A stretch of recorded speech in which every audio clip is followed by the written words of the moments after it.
Hey you! I'm so glad you're here today. I'm Jenny Prachko from Owls and Indigo, and I make videos about spirituality, journaling, mental health, goal setting, and the moon. Last month we talked about what makes you feel enlightened and uplifted, and this month I'd like you to make a list of your values. Make sure you include what you think is right and what you think is wrong. For me, my values start with kindness above all else, and then coming in a close second is to learn from everyone and to eat the fish and spit out the bones. And that is a saying that I use a lot, whether it's in a spiritual sense, theoretical sense, an actual everyday learning application. Since I'm a creative person, I have a different perspective on how to approach certain situations and problems in my day-to-day life and in my work life.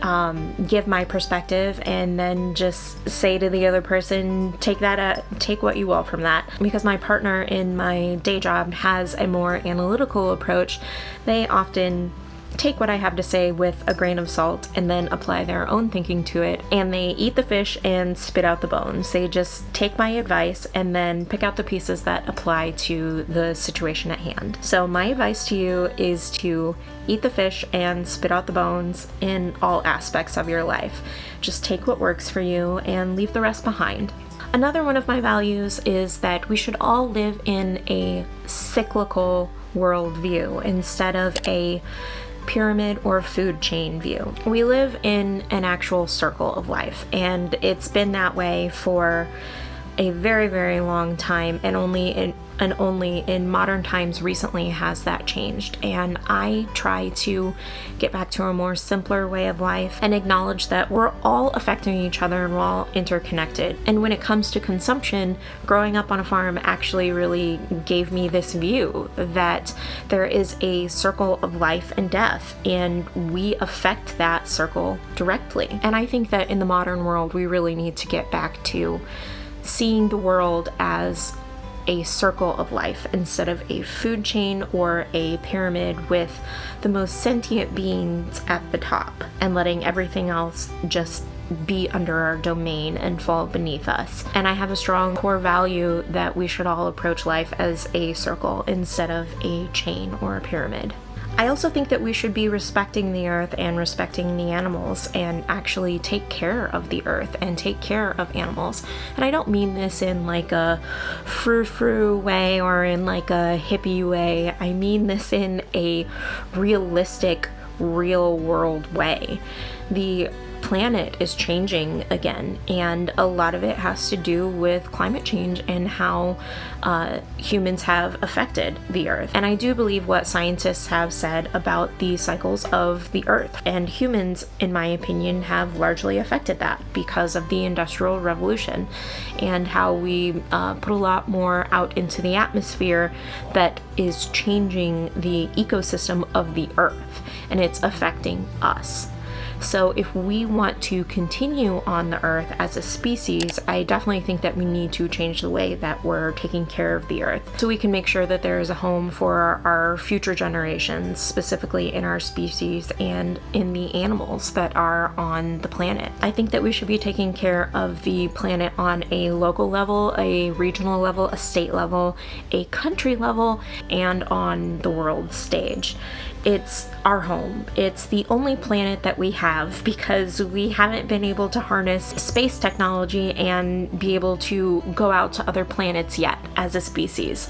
So this is the only thing that we have. And until that space travel and colonizing other planets is a viable solution, I think that it's very important that we take care of the only home that we have, and we take care of the animals that are in this home, and the plants and the natural ecosystems that have allowed us to thrive, change, and develop into what we've become today.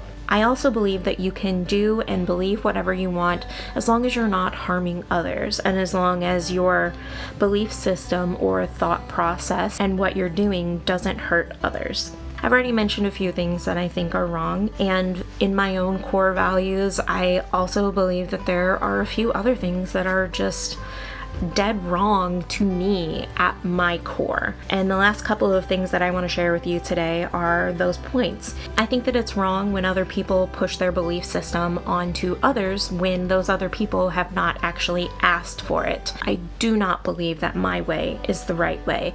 I do not believe that you should believe what I believe. And I think that it is inherently wrong for anyone to tell you that you have to believe what they believe. I also believe that violence in any capacity is completely wrong, and that includes expressing your anger outwardly and physically. It's completely okay to be angry. The thing that's not okay is to express that anger physically and to harm others in an emotional and physical sense. I think that that is inherently wrong and completely wrong, and is something that should never be done. Violence should never be allowed, and anger expressed outwardly should never be allowed. But it is okay to be angry. Just don't hurt others with that anger. I also think that it's wrong to not take care of the planet and to take care of its animals, our ecosystems, and others in need. It's really hard sometimes to reach out to those in need because of various things you might be afraid to. You may feel like you can't. But I think that it's really important that we reach out to others and help them as much as we can within our capacity, because we all have different capacities to help, whether it's very small things or whether we're able to affect the lives of others in a much larger way. And the last thing that I think is just plain wrong is condemning someone for the state of their mental health or condemning them for the way that they chose to get help. I think that we all have our own experiences of life and we all walk through life differently. And you can't condemn other people for the state of their mental health and for the choices that they made to get help. You can only try to understand and also to try and help them if they are still in need and are not at the point where they've been able to get help. There definitely was a societal view that going to therapy made you seem less of a person, and that therapists were kooky people and that they were just crazy, and people who went to go see therapists were just crazy people and that they should be able to figure out their own shit on their own. I think that that's wrong. We need help. We all need help. We need to be able to talk to someone. And if you aren't able to talk to someone in your life because you're afraid of what they might think, a therapist is a completely neutral party that is there for you and is there to support you. And I think that it's really important to have that support system. I also mentioned that I think that it's wrong that people condemn others for how they chose to get help for their mental health. The way that I ran into this is that I was condemned for choosing medical intervention for my mental health. I chose that because I was at a point where nothing was going to help me. And it got to the point where I was taken to therapy and a therapist had to tell me that I should talk to a doctor. And because a professional noticed that I was no longer able to help myself anymore, I was more open to the idea medical intervention or talk therapy could help me, and that could be the way for me to go. The reason that I think that it's wrong to condemn others for their choice in how they handle their mental health is because we don't know what they're going through. We don't know what they've gone through, and we don't know the threshold that they were brought to. And we also don't know their belief system. Sometimes there are religious reasons as to why someone does or doesn't want to take a particular route for their mental health. And I think that we should be able to be more open and talk about those things, and that we should choose for ourselves, not because someone told us to do something and not because a religion told us to do something. I think we should choose what's right for us. and choose the route that will allow us to live our lives again and to continue our lives on in the way that will make us productive people in our society, and in the way that will make us better, more caring human beings. And finally, just in the way that will allow us to live again. Because for many people with mental health issues, they just aren't living. And that's where I found myself. I wasn't living.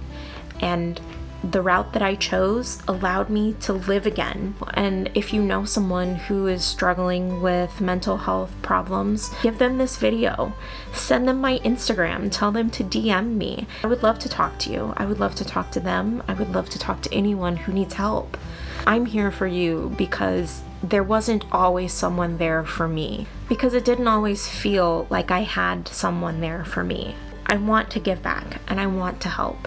So if you need help, please contact me. So, what are your values? What do you think is right and what's wrong? Is it similar to mine? Is it completely different? I'd really love to know in the comments down below. I can't wait to hear what your values are and what you believe is right and wrong and how this helps you further your spiritual growth. You can catch me over on Instagram at @AllisonIndigo, that's where I am most, or on the website allisonindigo.com, where I share weekly spirituality tips, journaling prompts, little tidbits about the moon and how to move through the lunar phases with your goal setting, mental health awareness, and my story. Be sure to subscribe so you don't miss anything, and click that little bell so you're notified every time I post a video. I'm so grateful that you chose to spend your time here with me today. I'll see you in the next one. Bye.